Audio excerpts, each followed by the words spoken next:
राधा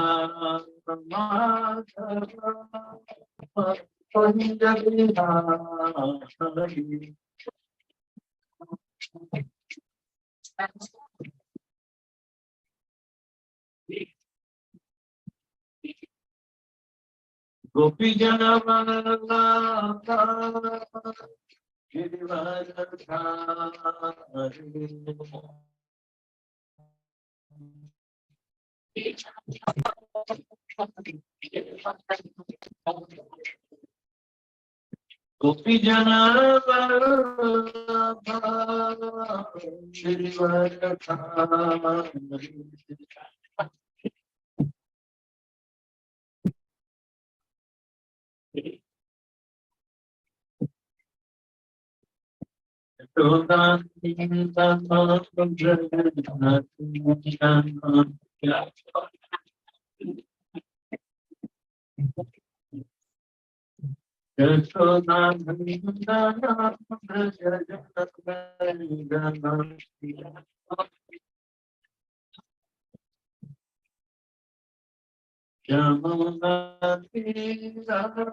गोपी जन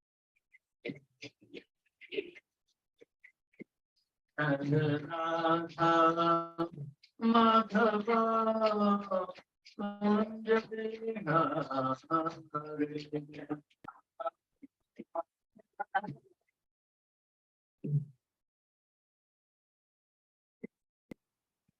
गोपी जन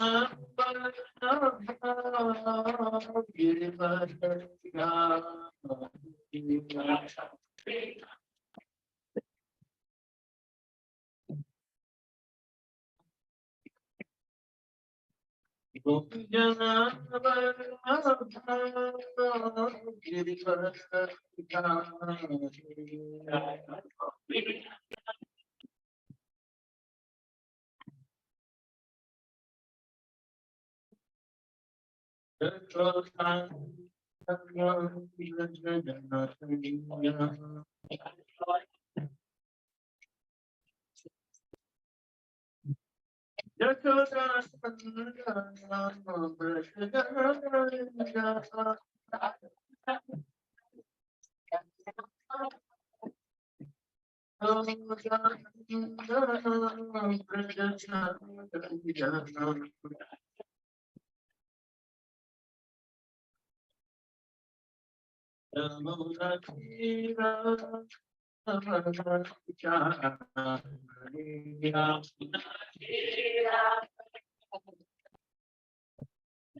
स्वामी जगत गुरु सर्वप्रभात की जय। इस्कॉन में भी फाउंडर आचार्य प्रभात की क्षत्रिय प्रभात की जय।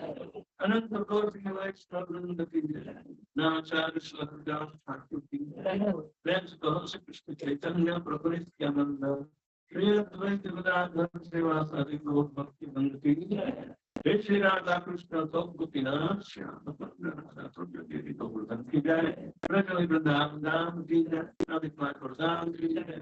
गंगामणि की जय। यमुना माई की जय। भक्ति देव की जय। तुलसी महारानी की जय। समावित भक्त वृंद की जय। निताय गौर प्रेमानंद ओम वर्ष कृष्ण की जय। ओम वर्ष कृष्ण ओम वर्ष कृष्ण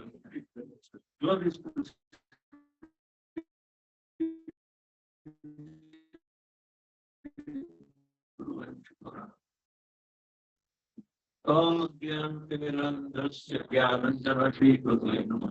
श्री चैतन्यमनोभीष्टं स्थापितं येन भूतले स्वयं रूपकथां मह्यं ददाति स्वपदान्वितं वन्देऽहं श्रीगुरुं श्रीयुतापदमहं श्रीगुरुं वैष्णवांश्च श्रीरूपं साग्रजातं सहगणा रघुनाथं तं श्रीपं साद्वैतं सावधूतं परिजनसहितं कृष्णचैतन्यदेवं श्री राधा कृष्ण पादा सहगणा ललिता श्री कृष्णानंदाश्च हे कृष्ण करुणा सिंधु दीनबन्धो जगत्पते गोपेश मोहिनीकान्त राधाकान्त नमस्तुते।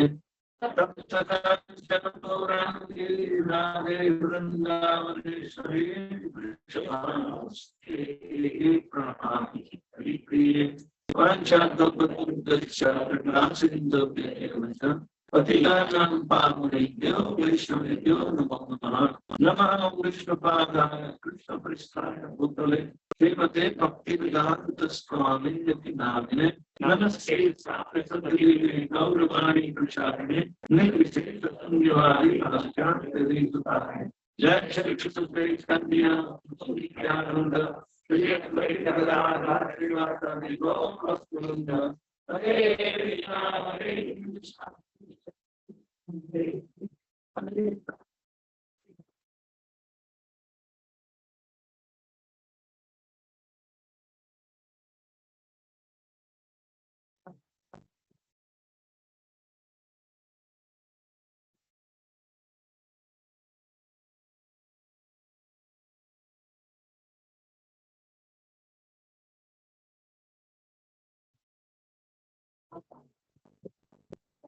जय प्रभुपाद की जय।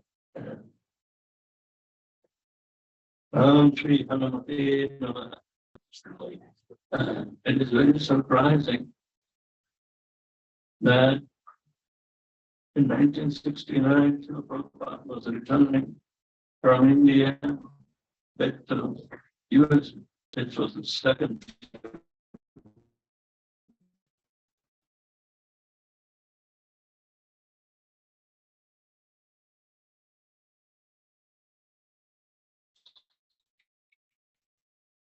people. It stopped over in London. I'm in London. Sorry, बहुत बड़ा पंडाल रखा था। तो उन्होंने तुलसीदास जी के जो बाल्यकांड से लेकर प्रथम श्लोक रामायण का जो है वो वाल्मीकि रामायण से लिए।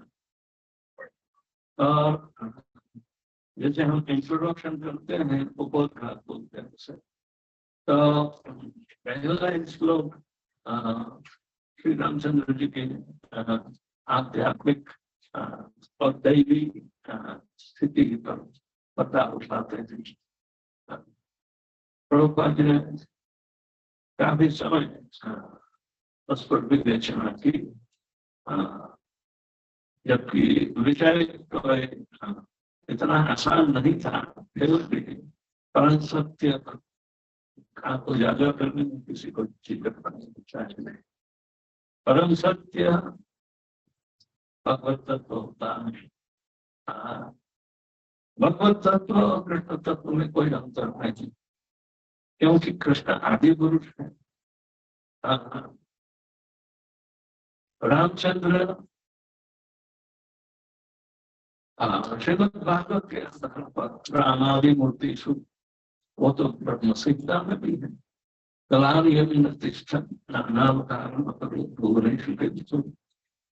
कृष्ण स्वयं समतलत परम कुमारियो गोविंद मादि पुरुषों से बात करता। ये ब्रह्मा जी की प्रार्थना कि बहुत सारे अवतार भगवान के विस्तार है और काल के उपक्रम में वो आते हैं, अपनी लीला करके जाते हैं। युग के अनुसार जो सदाचार होता है उसका पालन करने की आवश्यकता होती है, तो लोगों को समझ में आना है। रामचंद्र स्वयं आनंद का स्रोत है, लेकिन युग आनंद की समझ के लिए अनुकूल नहीं। जबकि अपने पिता से लेकर जो हमारे रास्ते में आगे बढ़ने के लिए जो प्रयत्न करते हैं, हमें मदद करते हैं, इन लोगों का आह्वान परम सत्य की ओर होता है। तो इनका चरित्र का वर्णन और इनके हिसाब से युग के अनुरूप क्या कल्चर भी है, यानी कि परम सत्य की पहचान सिद्धांत पूर्वक रजू करनी होती है। बाद में भक्ति तत्व और रामचंद्र के हिसाब से भक्ति तत्व, वैसे राम और कृष्ण में कोई अंतर नहीं, कृष्ण भी अवतारी है, तो वो असंख्य रूप में आते हैं। लेकिन रामचंद्र जी का जो त्रेता युग में अवतरण की बात है, तो ब्रह्मा जी के एक दिन यानी कि कल्प में 1000 बार रामचंद्र जी का अवतार होता। और भगवान की दिव्यता सामान्य मनुष्य के रूप में भी यदि हमें दिखाई देती है, तो दिव्यता भी एकमात्र माध्यम होता है भगवान की दिव्यता का पहचान करना। जिन्होंने आत्मा की दिव्यता की पहचान नहीं की है, जो भगवान का सैंपल है, सैंपल यानी कि प्रतिनिधित्व करता है पूर्णता का। यूं नहीं कहते हैं कि रामचंद्र जी मर्यादा पुरुषोत्तम है इसलिए उन्होंने बहुत सारी मर्यादा बताई है, ऐसा नहीं। मर्यादा पुरुषोत्तम वो सब पुरुषों के लिए अनुरूप उन्होंने देह धारण किया है, मनुष्य योनि में अवतार लिया है। कृष्ण भगवान ने मनुष्य योनि में अवतार नहीं लिया। कृष्ण भगवान का मूल रूप द्विभुज है और मनुष्य इनकी प्रतिकृति है। प्रतिकृति हमेशा वो विपरीत होती है। प्रतिकृति यानी प्रतिबिंब जो कहो तो बिंब से उल्टा ही होता है, ऊपर नीचे नहीं, लेकिन साइड में तो होता नहीं। लेकिन भौतिक प्रकृति में जब घुसते हैं तो सारा चौपट कर देते हैं। सिर्फ साइड ही नहीं बदलती, उल्टा चालू हो जाता है। इसलिए 15वें अध्याय में वटवृक्ष की कल्पना वो भी उल्टा वटवृक्ष की कल्पना में उदाहरण दिया है। कल्पना से कोई मनुष्य के विचार के तरह के आधार नहीं, क्योंकि वास्तविकता प्रकट करनी है वास्तविकता प्रकट करने में आ, उस समय क्या अनुरूप है, तो भगवान ने उर्दू मूल तो उसका उदाहरण दिया है। उसके जड़ ऊपर है, डालियां पत्ते इत्यादि नीचे, ये तो प्रतिबिंब।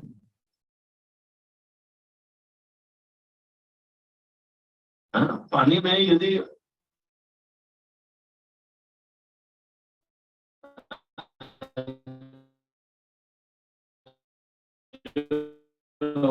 वृक्ष किनारे पर उगा होता, उस पर प्रतिबिंब उल्टा ही पड़ेगा, तो सारी दुनिया उल्टी उल्टे ही होना, तो वास्तविकता का परिचय हो सकता है। नृसिंह भगवान की फोटो यदि उल्टी रखी हो और आपको क्वेश्चन उल्टा दे तो आपको शीर्षासन करना ही पड़ेगा, तभी देख पाओगे नृसिंह भगवान के असली। तो भगवान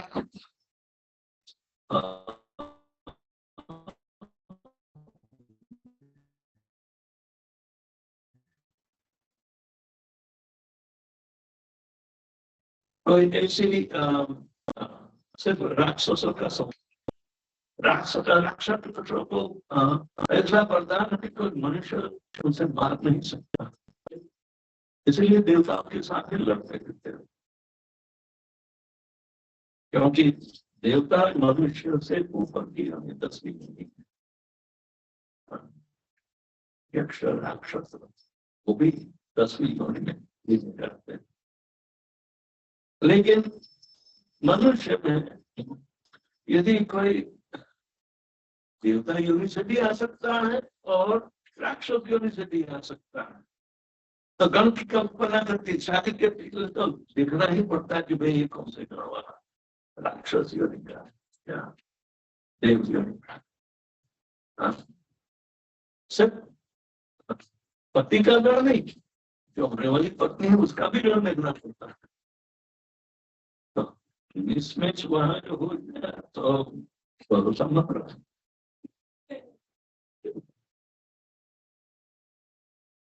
जब लड़ाई झगड़ा चालू हो जाता है तो बाद में सेवा दिखा में वो किताब पहले ही करना चाहिए।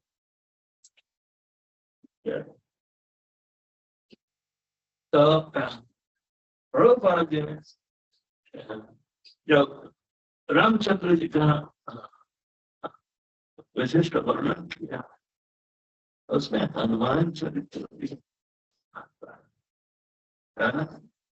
भगवान जब आते हैं तो भक्तों को साथ में लेकर आते हैं, अकेले आते हैं तो ठीक है, लेकिन ये भक्तों चाहे कोई भी योनि से भक्त लोग, अरे राक्षस योनि में भी भक्त पैदा होते हैं, तो अपवाद कहाँ है? मनुष्यों में ही अपवाद। कोई भक्त बनना नहीं चाहता है, मनुष्य यूं समझता है कि मेरा शरीर भी भगवान जैसा है, मैं भी भगवान बन सकता हूँ।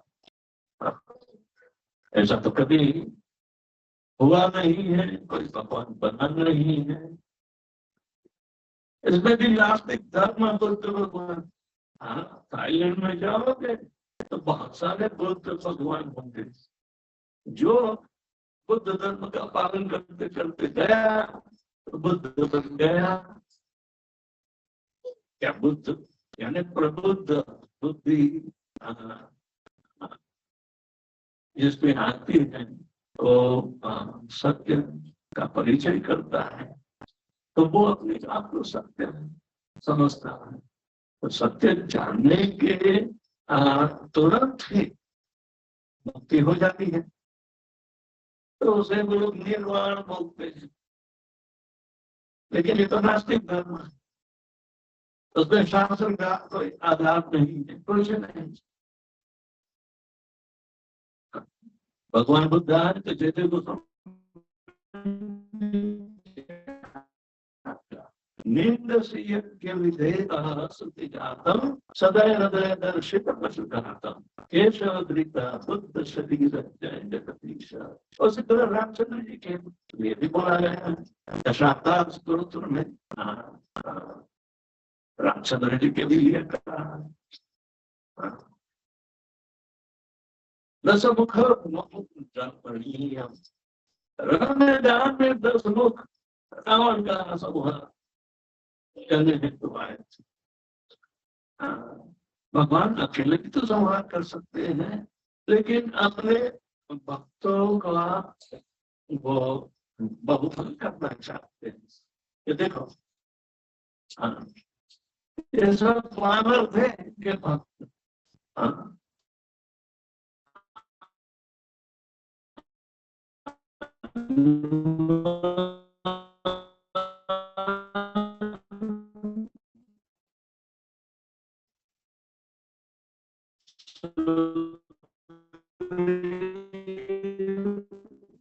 सभी मानव, लेकिन उनके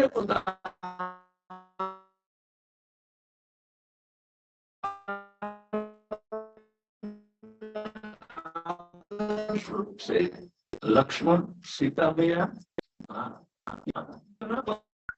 प्रभुपाद जी समझाते हैं कि 2 प्रकार की शक्ति होती है।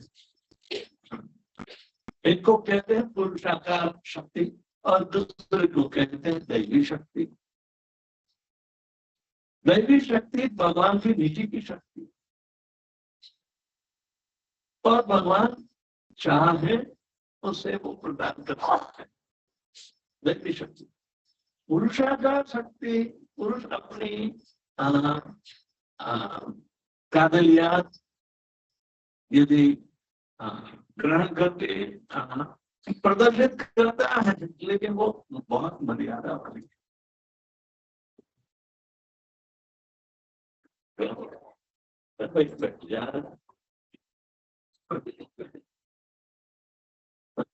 मुझे बहुत सवाल है कि पूरा आदमी को सवाल की क्या है। घर में तो कोई देखता भी नहीं।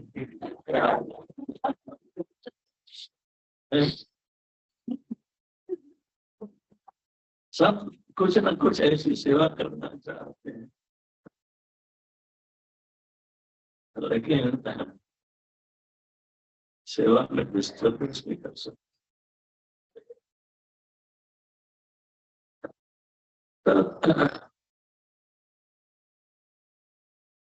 जब पुरुषाकार शक्ति पुरुष अपने ताकत अपनी इच्छा शक्ति और जो जितनी स्वतंत्रता मिली है वो उसकी साइज के अनुसार मिली है, उससे ज्यादा कभी नहीं। चाहे शरीर में कितना बड़ा हो, इसलिए ये कहा जाता है कि उसकी शक्ति बहुत होगी नहीं। ये जो पहलवान लोग हैं शरीर बनाते हैं, लेकिन इतने कमजोर होते हैं, उसके मफस्सल बहुत होते हैं, जहाँ एक मुक्का मारे तो गिरा ही समझो। मसल्स बहुत फुलाते हैं, लेकिन इसको टिकल करो तो गिर जाएगा, मसल भी तब गिर जाएंगे, इतने कमजोर होते हैं।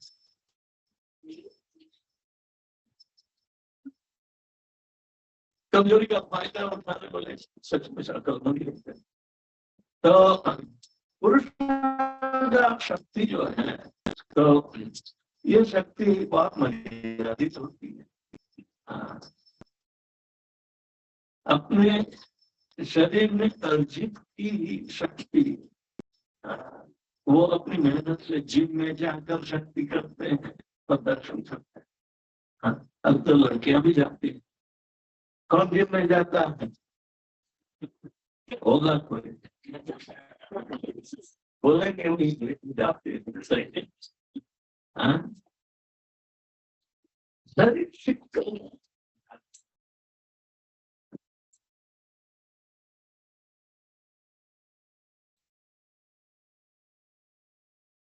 लेकिन वो सुंदरता गंवा देती है। मसल्स बनाकर पुरुष भी डर सकते हैं। तो पुरुषाकार शक्ति है यहाँ के। हाँ, पुरुषत्व हम बताते हैं भगवत गीता में, पुरुष प्रकृति सोपी भौतिक प्रकृति गुण कारण गुण संगस्य सत्य सत्य जन्म। ये 3 गुणों के संग में, सत्वगुण, रजोगुण और तमोगुण के संग में रहकर जो शक्ति अर्जित करता है, तो वो पुरुषाकार शक्ति। राक्षस लोग पुरुषाकार शक्ति दोहराते हैं, लेकिन तमोगुण क्या होता है? इन लोगों की शक्ति बहुत भयानक होती है, उनके शरीर भी बहुत विकराल होते हैं, सुंदर होते ही नहीं। दूसरों के डराने के लिए जो शक्ति का दुरुपयोग करता है, उसका क्या है? जब दूसरी और दैवी शक्ति की जब बात होती है, वो भगवान की स्वयं की होती है। और भगवान किसको प्रदान करते हैं? जो दिव्यता में वो प्रवेश करना चाहता है, जो अपने ध्यान की साधना है, अपने अंतरात्मा में भी भगवान का दर्शन हो सकता है। वो आत्म साक्षात्कार और भगवत साक्षात्कार जो दोनों साथ साथ में होता है, वो भगवान के नाम पर आता है। तो हनुमान जी ने रामचंद्र जी के मर्यादा पुरुषोत्तम, लेकिन पुरुषोत्तम तो है ना, पुरुषोत्तम मर्यादित नहीं बनता, लेकिन मर्यादा सिखाने के लिए जब पुरुषोत्तम में आते हैं, तब उनको मर्यादा पुरुषोत्तम होता है।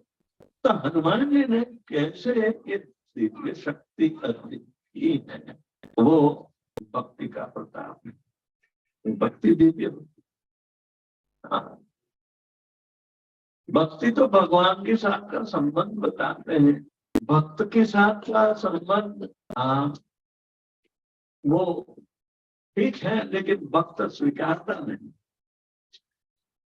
तो भगवान को पास ऑन करने के लिए ही करते हैं। क्या भाई मेरी भक्ति करें, ये तो उदाहरण है, लेकिन तो असली तो भगवान की भक्ति करते।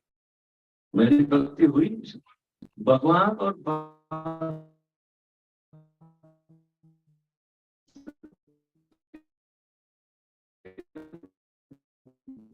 बीच में जो संबंध है, उसका प्रयोग भक्ति है।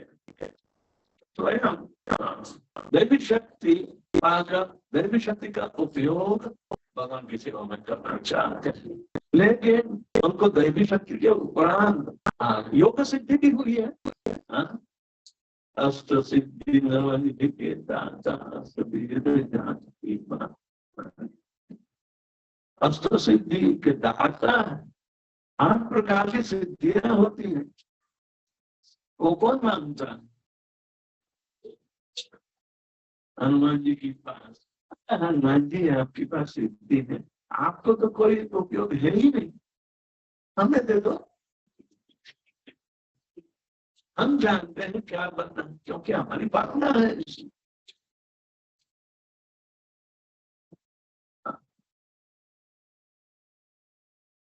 जहाँ की भावना जैसी क्या है, वो मुहूर्त देखी थे। तो जो जिसकी भावना ये अष्ट सिद्धि पाने की है, तो उसको क्या मिलेगा?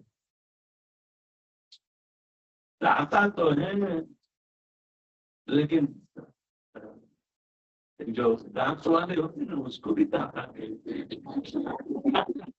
हनुमान जी ने अपने दांत नहीं बताए, तो सुरसा को ही बताया था।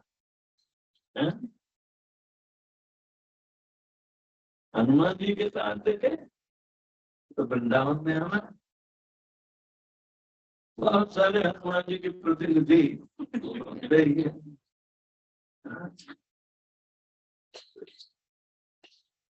लेकिन वृंदावन में जो दिव्यता के आधार पर आया है वो भगवान की भक्ति करने के लिए। तो बंदर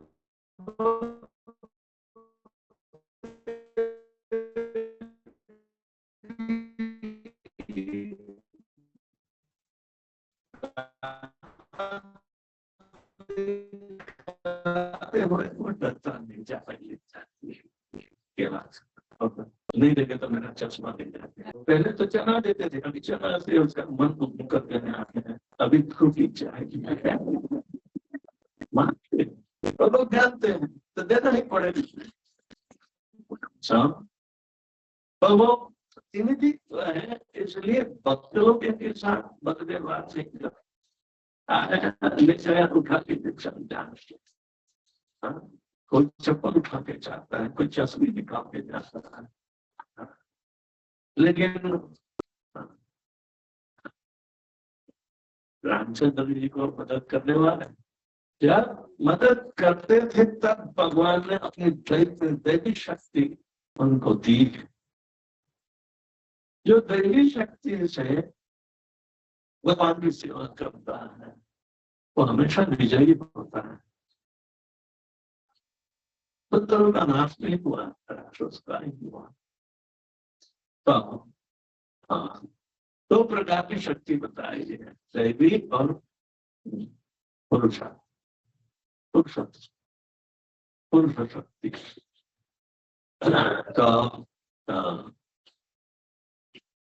वो तो भगवान की कृपा से हनुमान जी के द्वारा सुग्रीव का परिचय हुआ।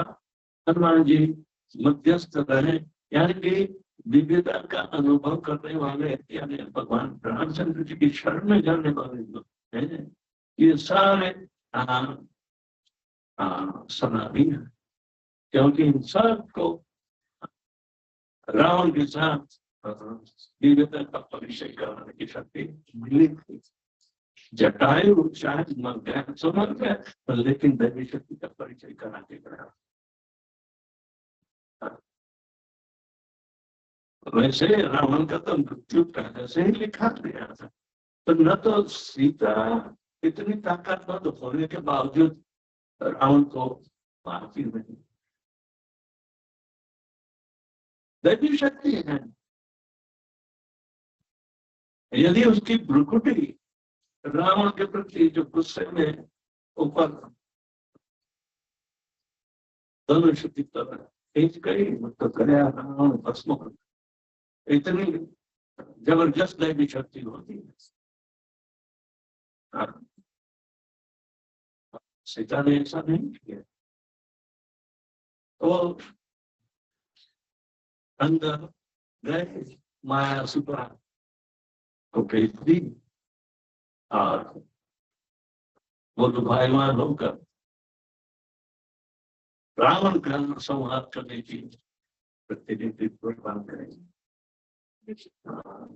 असली सीता कोई छोड़ नहीं सकता।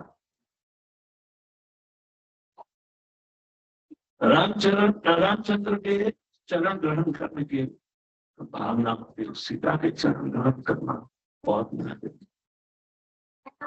वो लादिनी शक्ति है। ज्यादातर इनके चरण का दर्शन होता ही नहीं। राधा रानी के चरण का दर्शन एक बार ही होता है, वो गोपाल। इनके चरण वो व्रत देती है, वो स्वीकार भक्ति करने को अनुमोदित करते हैं। सब एक पत्नी व्रत उन्होंने पाला, जो करना है नहीं करते हैं और उल्टी रामायण बना देते हैं। तो कहने का मतलब है कि प्रभुपाद जी समझाते हैं दैवी शक्ति भक्तों के लिए समझने में आसान है। ये दिव्यता क्या चीज है? भगवान भी कहते हैं भगवत गीता में, दैवी है सा गुणमयी मम माया दुरत्या मानवी हुई प्रपत्ति माया काम करती है।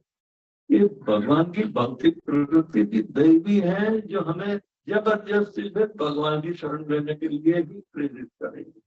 इतना दुख देगी जाएंगे कहाँ। चलो हरे कृष्ण भैया,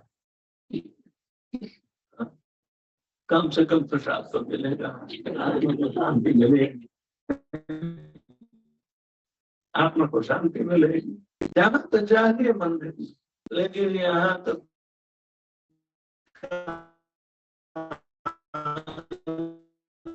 खोल के भी सामना पड़ता है, नहीं तो जोर से भगवान का हरे कीर्तन होता है, खुद कीर्तन ऐसा कीर्तन कभी करते हैं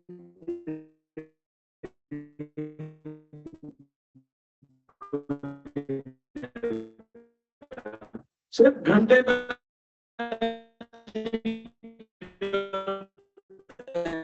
घंटा बजाओ, ढोल बजाओ, और वो भी बजाने की कोई मैकेनिकल ड्रमर्स फटाफट फटाफट फटाफट फटाफट, नहीं कोई कीर्ति गा देना कुछ नहीं। भगवान साक्षात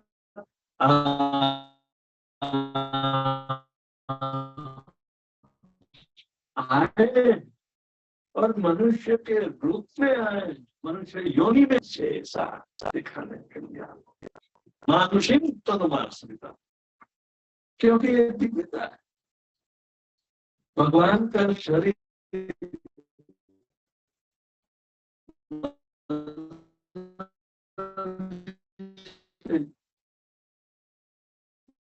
जैसा क्यों है, मनुष्य कोई आदर्श है क्या करे? नहीं, भगवान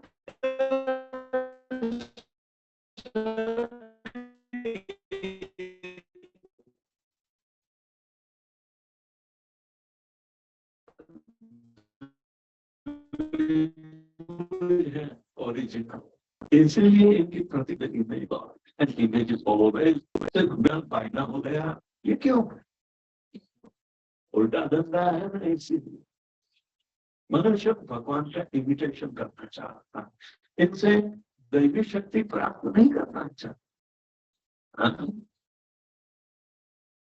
ऐसा नहीं कि हनुमान जी बदलरी योनि में पैदा हुए इसलिए कोई दिव्यता नहीं है। रामायण में पढ़ी है, दशरथ महाराज जब पुत्र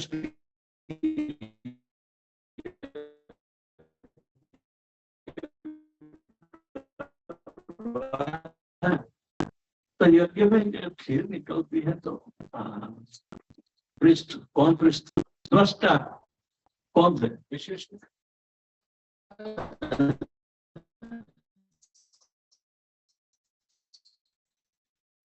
गुरु विशिष्ट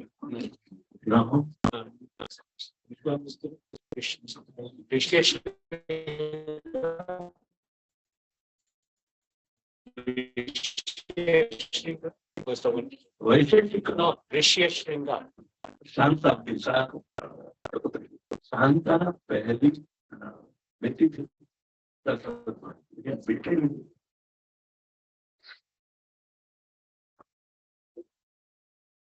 तो पुत्र प्राप्त है, तो पुत्र कराने के लिए ऋषि आया।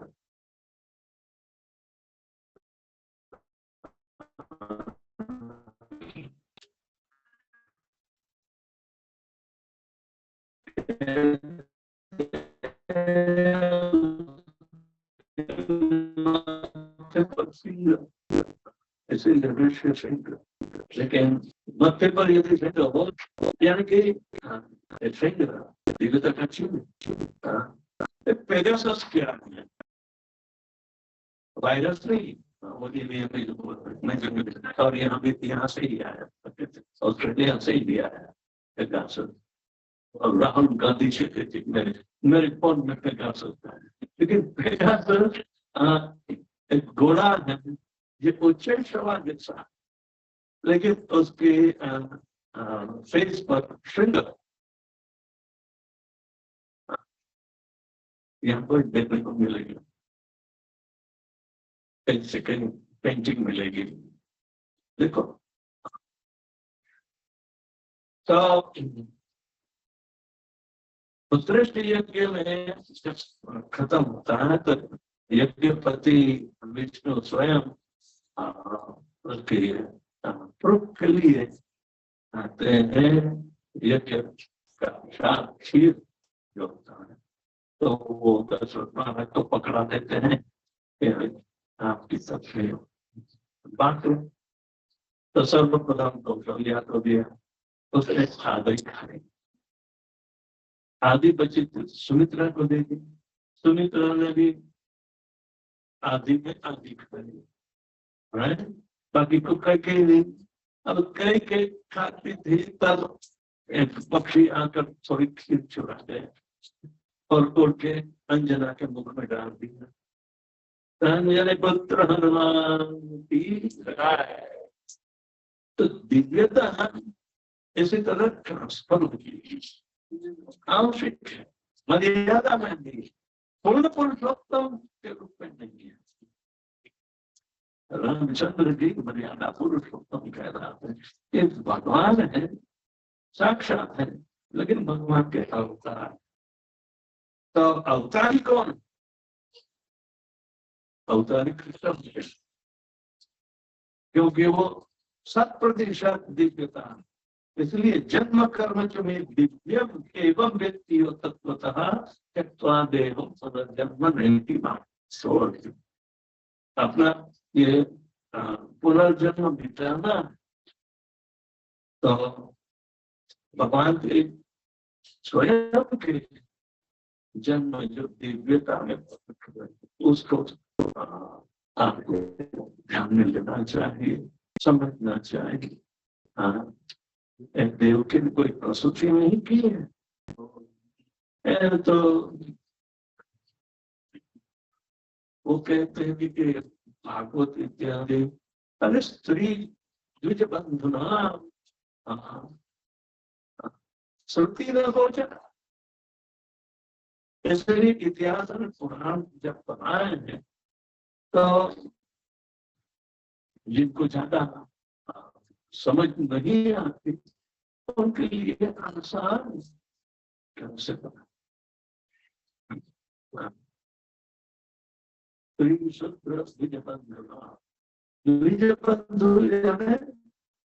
ब्राह्मण परिवार में पैदा हुआ फिर भी ब्राह्मण के लक्षण नहीं है तो विद्या बंधु कहलाएंगे।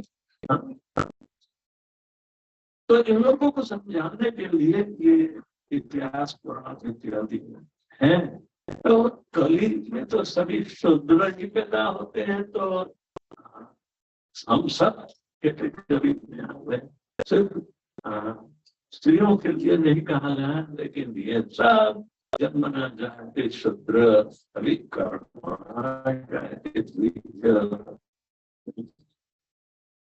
सबसे ऊंचा तो वैष्णव, इसलिए क्या विष्णु आराध्यते पंथा वैष्णव। वैष्णव वो होता है कि भगवान विष्णु जो, और एक तत्व विष्णु भी तीन बताए, हम तो कंफ्यूज हो जाते हैं। कारणोदक्षाय विष्णु, ब्रह्मोदक्षाय विष्णु, शिवोदक्षाय विष्णु, और ज्यादा तो कोई जानते ही नहीं।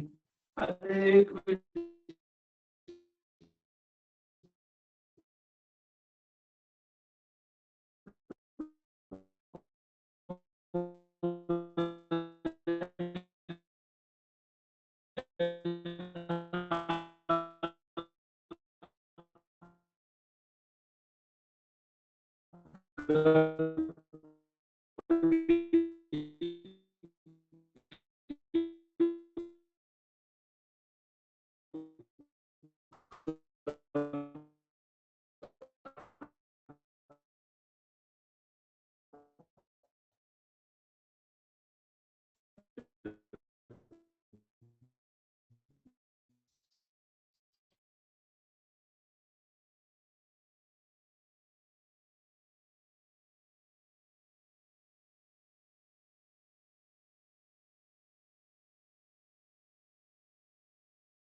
लग्न करना है, भगवान की स्तुति के लिए अपना परिवार का विस्तार नहीं करना है, लेकिन जो सुषुप्त जीव है, जो मनुष्य योनि में आने के लिए लायक है, इनको मौका देने के लिए और हम जिम्मेदारी उठाने के लिए भगवान के प्रति इसको भक्ति सिखाने के लिए कि भगवान आपका बेटा है, हमें ब्रह्मा की ओर से ये जिम्मेदारी मिली है, तो अवश्य हम तैयार हैं। हाँ? ये गर्भधान संस्कार में और पयोव्रत सेरेमनी में आता है। तो जो मूल उद्देश्य है वो दिव्यता का उद्देश्य है। तो ऑस्ट्रेलिया क्या, अमेरिका क्या, जहाँ जाओ तो ये कोई कहानी नहीं, उससे अपना जीवन हेतु वाला है। यदि भगवान का हेतु है तो हमें खुद अहेतु की बनना पड़ेगा। भगवान की भक्ति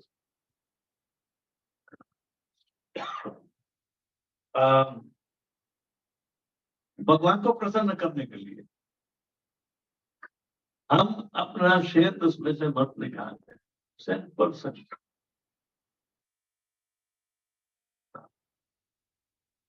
भक्ति करना तो भक्ति भक्त और भगवान के बीच का संबंध है, उसका व्यवहार है।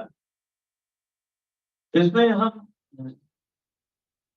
अपनी ओर से कोई दखलगिरी करें, कोई प्रपोजल रखे, तो क्या एक भक्ति के नियमों में का सम्मिलित है? नो, उसको करप्शन कहते हैं। हनुमान जी वैसे वानर जाति में आए हैं, लेकिन वानर को तो बुद्धि होती ही नहीं। वानर का जीवन बहुत व्यभिचारी माना जाता है।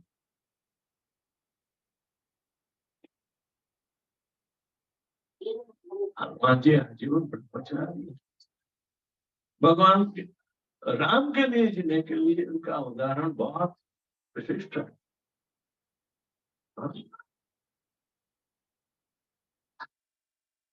तो ये भगवान की भक्ति करने का तो फायदा है। तो लेकिन इनका अंश तो दिव्य है, जो अंजनी के पेट में गया और हनुमान जी में प्रकट हुआ।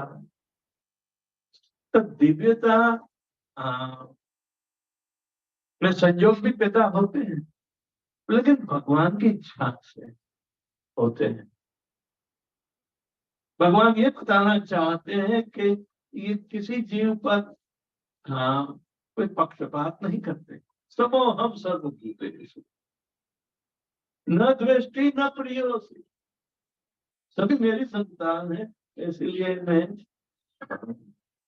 सबको एक सरीखे स्वभाव से ही दिखता हूँ। लेकिन मेरा जो भक्त है, चाहे वो बंदर को में से आया हो या मनुष्य को या राक्षस को में आया,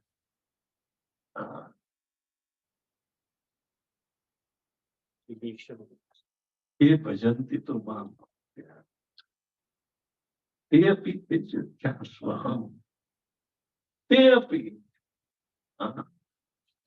इनका मैं अपने जैसा ही व्यवहार कराता हूँ। यानी कि मैं पक्षपाती नहीं हूँ, अच्छे बुरे में मैं मानता ही नहीं, ये दोनों बराबर है। भौतिकता में अच्छा बुरा क्या फायदा है, लेकिन जो आध्यात्मिकता या भगवान की भक्ति में जुड़ा है वही सर्वश्रेष्ठ होता है, क्योंकि वो मेरा भक्त है। भक्त के अलावा भगवान के परिवार में है कौन? भगवान का सारा परिवार भक्तों से ही भरा है। माँ बाप भी भक्त है, लेकिन भगवान तो भगवान ही है, वो खेल करते हैं। इसका मतलब ये नहीं है कि इनके माँ बाप धन्य हो सकते हैं लेकिन भगवान से बड़े नहीं हो सकते। वो पाते हैं माँ बाप बनने का यदि मौका मिला तो इन लोगों की कितनी दिव्यता में सावधान रहनी चाहिए। हाँ?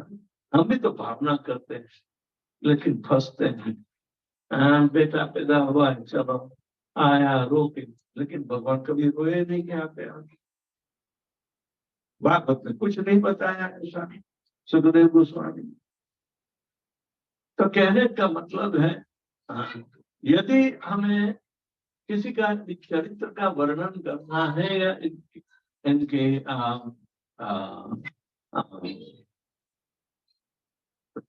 बुद्धिमत्ता या इनके भी कुछ ऐसे कार्य से निस्बत नहीं रख, इनमें क्या दिव्यता है दिव्यता का परिचय करने वाले की समझ अलग ढंग से ही किताबें। जो धार्मिक लोग होते हैं मान लेते हैं लेकिन समझ नहीं पाते, न तो अनुभव कर पाते। इतना फर्क रहता है। कथा तो हर कोई सुनते हैं लेकिन ब्रह्म ज्ञान आता ही नहीं। बारंबार सुनने पर भी ब्रह्म ज्ञान नहीं आता तो फायदा क्या। कहते हैं कान भी फूट जाते हैं इतनी कथा तो। कभी कान फूटे मेरे फूटे नहीं लगाएंगे कभी मैं कुछ सुन पाता। तो अवश्य हमें ये जो शक्ति भेद है, उद्घात शक्ति और दिव्य शक्ति, हम अपनी शक्ति पर मैं हूं ऐसा अभिमान कभी नहीं रखते। ऐसी फिल्म आती है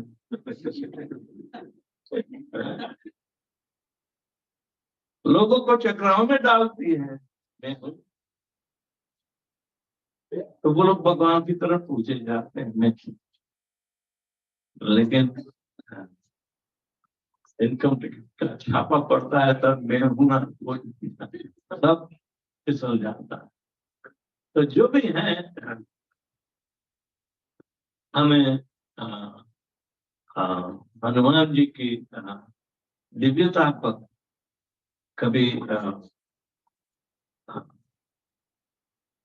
सोचना तो चाहिए। हम जैसे पूछते हैं वो भौतिक ग्रंथि से बाहर निकलकर हमें हनुमान जी जो करते हैं और सिखाते हैं राम नाम का जप करने को सिखाते हैं, वो करने की भावना होनी चाहिए। नहीं ये अष्ट सिद्धि और हनुमान जी करते रहो, लेकिन हनुमान जी जो करते हैं वो नहीं करते हैं, तो हनुमान जी को क्या निस्बत होगा।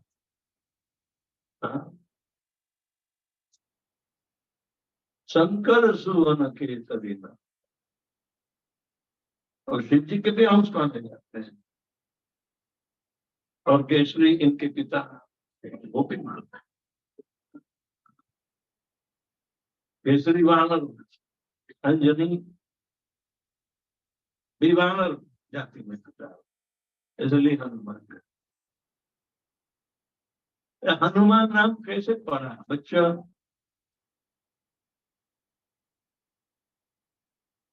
हनुमान तो बच्चों के फेवरेट है ना। इनका नाम हनु यानी ठीक।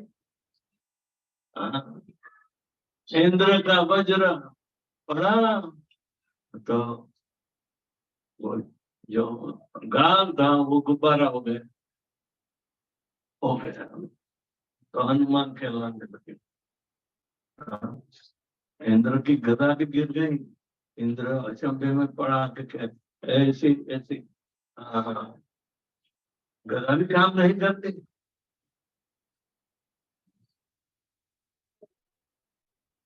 इंद्रों का मुख ऐसा खुला नहीं है।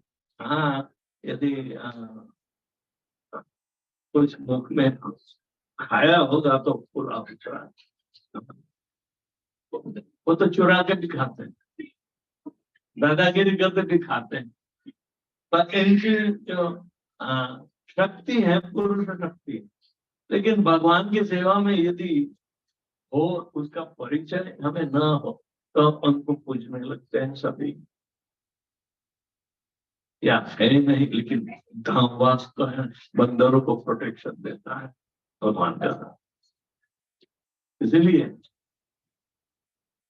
कहते हैं कि बहुत सारे तपस्वी साधना करने वाले आते हैं वृंदावन में, अपनी पवित्रता कितनी बढ़ा सकते हैं, अपनी पुरुष शक्ति से तो कोई ज्यादा बढ़ा नहीं सकता।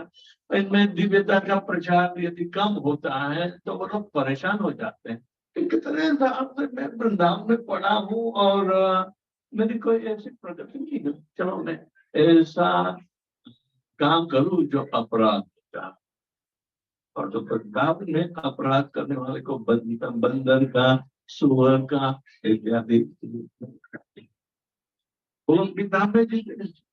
लेकिन प्रभुपाद जी कहते कि ये इनका लास्ट जन्म है, इनको परेशान मत करो, रोटी खिला दे। यदि बंदर को रोटी खिलाते हैं तो ब्राह्मण जो पंडे होते हैं वृंदावन में, चौबे कहते हैं इन लोग, इन लोगों की दशा क्या है?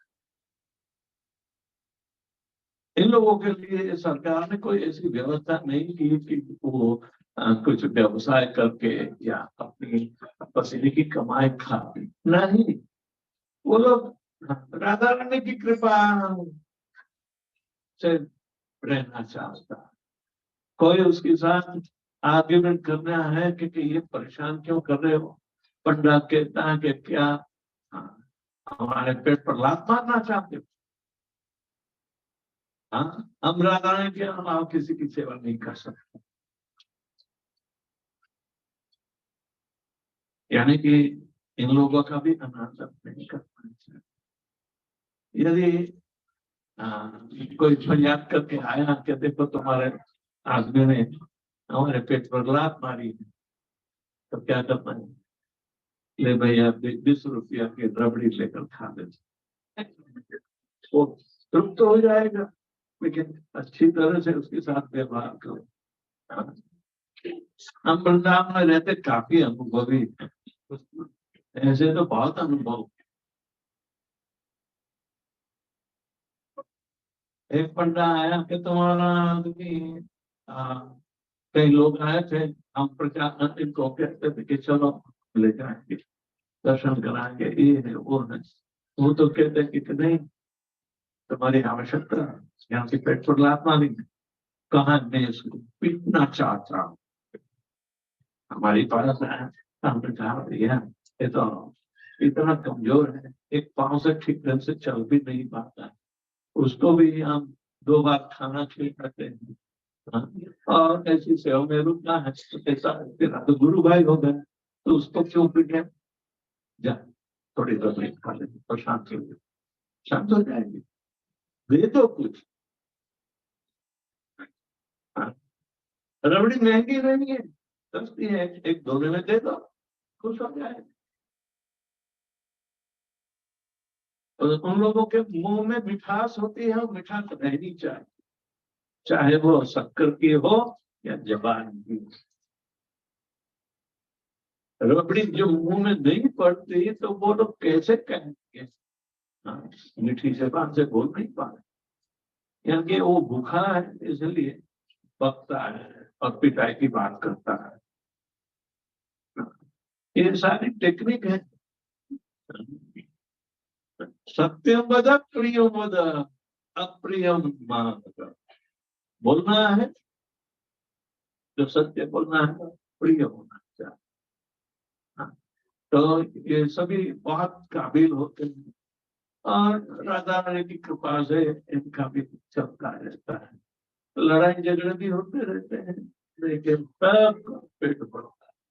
हाँ, वृंदावन में कोई बुखार नहीं जाता, इलाज बहुत है। प्रसाद तो भगवान की महिमा ही एकदम व्यापक है। दर्शन करो प्रकाश पाओ। लेकिन प्रभुपाद जी ने कहा कि भक्त लोग अपना जीवन का कुछ ऐसा समय हमें धामवास में करना चाहिए। तो धामवास में ऐसे अपराध भी जाने अनजाने में हो जाते सभी बातें। राम सबकी रक्षा करेगा, चोरों की भी करेगा। ये चेंजफुल होते हैं, दर्शन करने जाओ माता जी के गले में सोने की चेंज होती, खींच के चले जाओ। बंधन भी दादागिरी से खींचने आएगा, क्या ले जा रही तो घबरा कर मेरे चास में ले जाए। आपके सामने वो चबा कर आपके जैसे हृदय को चबा रहा है, ये सब मैं सोच रही। चश्मे पर की आसक्ति है ना, ऐसी नहीं। चश्मा दिखाने की आवश्यकता क्या है ना? तो जो भी है भगवान की दिव्य शक्ति का परिचय करने के लिए धामवास की आवश्यकता है। और हनुमान जी ये सिखाते हैं कि दिव्य शक्ति का परिचय करना है तो हरे कृष्णा कृष्णा कृष्णा हरे हरे हरे राम हरे राम। वहाँ राम और कृष्ण में भेद नहीं, लेकिन राम शब्द का अर्थ जो है वो जानना चाहिए। रमन्ति जोगिनः सत्यानंदे चिदात्मनि इति राम पदेन स परब्रह्म विधीयते। परब्रह्म का आनंददायक वाचक नाम को राम कहते हैं। और परब्रह्म के आनंद के लिए भगवान की लादिनी शक्ति ही काम करती है। और लादिनी शक्ति को हम हरा शब्द से क्योंकि शक्ति और शक्तिमान, शक्ति जीव की शक्ति भी है, वो मध्यस्थ शक्ति बताई है। ये मेरे स्वरूप हो कृष्ण तटस्थ शक्ति भेद अभेद प्रकार। तटस्थ शक्ति तट वाली, यानी कि जो बीच कहते हैं, बीच को मध्य कहते हैं। तो कई बार पट पे पानी होता है, कभी सूखी जमीन होती है। तो इसी तरह हम जो जीव है मध्यस्थ शक्ति का अंश पता है। तीन शक्ति है, पराशक्ति, मध्यस्थ शक्ति और अपराशक्ति। भौतिक शक्ति को अपरा कहते हैं, परा भगवान की दिव्य शक्ति। और जीव दिव्य शक्ति का अंश है, लेकिन फंसा है भौतिक शक्ति के सके में।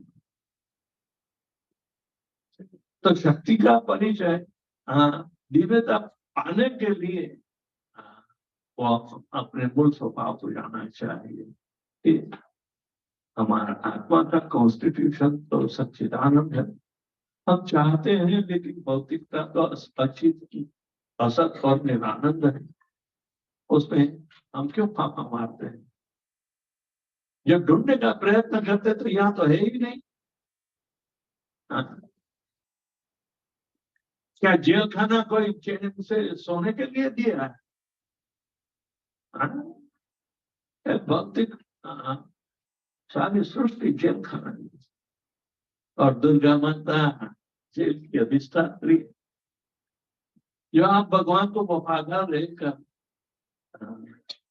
भक्ति करते हैं, तो भक्त का स्वभाव बहुत विनम्र होता है, किसी को परेशान नहीं करते।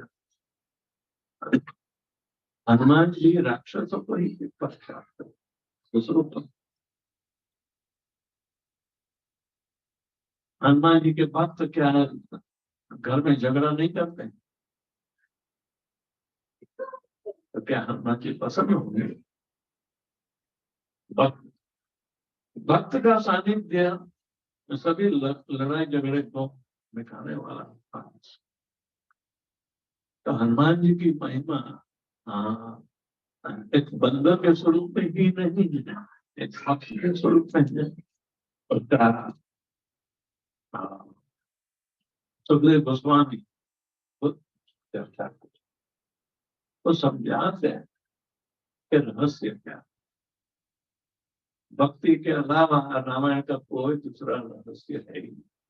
और ऐसी भक्ति करने में जो जो मुख्य किरदार है, तो सीता माता सर्वप्रथम, लक्ष्मण दूसरे नंबर, भरत शत्रुघ्न दिखाते हैं, पर हनुमान जी भी सुग्रीव भी आता।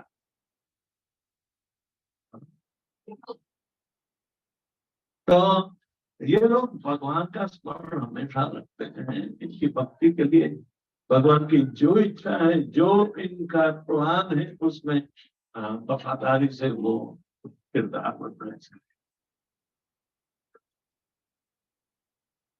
सभी का हार्दिक स्वागत।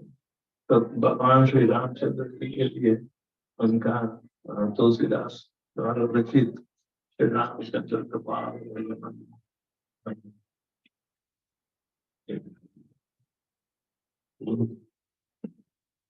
तो कौन ढोलक बजाएगा? ना ना उसको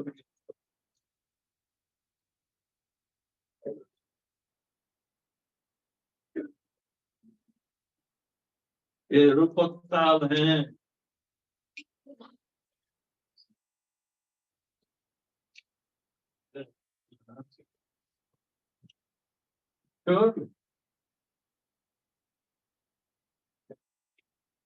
ओके, जल्दी जल्दी।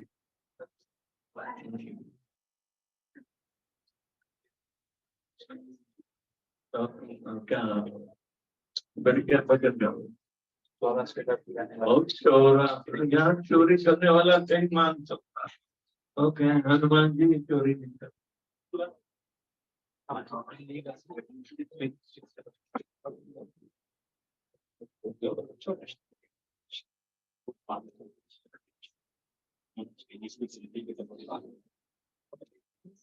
श्रीमद् भागवतम अमल पुराणम,